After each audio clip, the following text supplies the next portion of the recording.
Hi, and welcome back to Scratch. Today, we're going to make chicken and dumplings. If you'd like to support the channel, please like and share this recipe.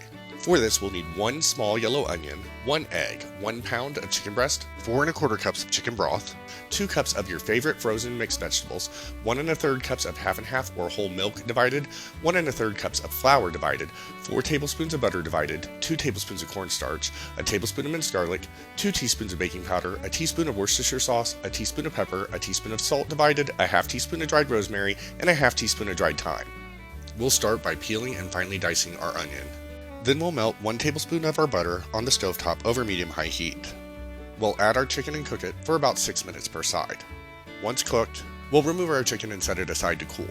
Then we'll melt our remaining 3 tablespoons of butter and cook our diced onion until translucent, about 3 minutes. Then we'll add our tablespoon of minced garlic and cook until fragrant, about 30 more seconds. Next we'll stir in a 1/3 cup of our flour, stirring continuously until we have a blonde roux, about 2 minutes. Then we'll add our 4 1/4 cups of chicken broth, 2 cups of mixed vegetables, teaspoon of Worcestershire sauce, a half teaspoon of our salt, our teaspoon of pepper, our half teaspoon of dried thyme, our half teaspoon of dried rosemary, and our cup of half and half or whole milk. Then we'll shred our chicken and add it to our soup.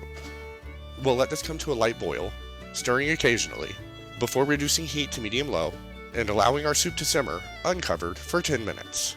While the soup is simmering, we'll make our dumplings. We'll whisk together our remaining cup of flour, our 2 tablespoons of cornstarch, 2 teaspoons of baking powder, and half teaspoon of salt in a medium bowl until well combined.